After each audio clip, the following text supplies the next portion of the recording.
చిన్న మనవి నా సైడ్ నుంచి ఏంటంటే ఈ జిల్లాల విభజన సమయంలో పశ్చిమ గోదావరి జిల్లా ఒక ఎగ్జాంపుల్గా తీసుకుంటే మా వెట్లాండ్ అంతా పశ్చిమ గోదావరి, కొంత డ్రైల్యాండ్ ఏలూరు జిల్లాగా మారింది.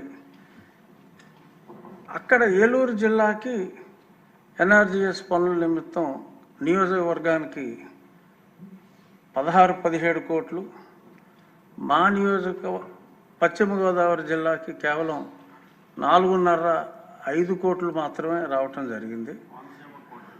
అలాగే కొన్ని చోట్ల ఆ విడిపోయిన జిల్లాల్లో కొందరికి అతి న్యాయం, కొందరికి అన్యాయం జరిగింది.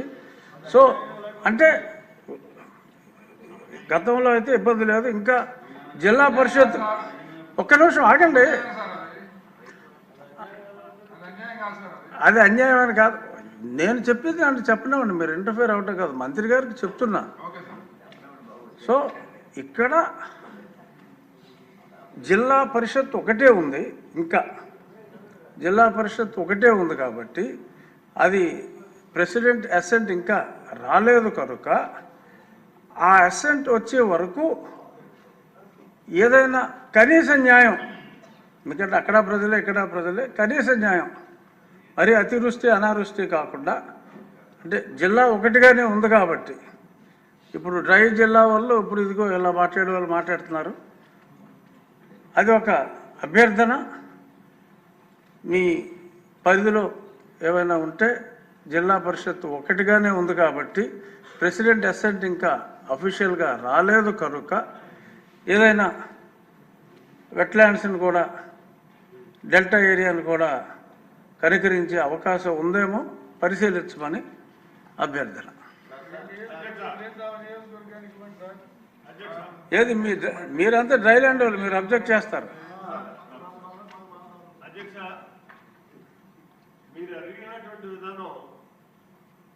రాష్ట్రం యూనిట్గా చేస్తే బాగుంటుంది, అంతేగాని జిల్లాకి ఇప్పుడు మెట్ట ప్రాంతాల్లో ఎక్కువ మ్యాండేట్స్ వస్తాయి కాబట్టి ఆ మ్యాండేట్స్ని బట్టి మాకు ఎక్కువ గ్రాంట్ వచ్చేటటువంటి పరిస్థితులు ఉంటాయి. ఇక్కడ పల్ల ప్రాంతాల్లో మ్యాండేట్స్ తక్కువ ఉంటాయి కాబట్టి అక్కడ వర్క్ కాంపౌండ్ తగ్గుతుంది, పనులు ఎక్కువ ఉంటాయి. ఇది అలా కాకుండా మొత్తం టోటల్గా రాష్ట్రాన్ని ఒక యూనిట్ చేయమనండి, యూనిట్ చేసి అన్నిటికీ సమానంగా ఇవ్వమనండి, అది బాగుంటుందేమో ఒకసారి ఆలోచించండి. రాష్ట్రాన్ని సరే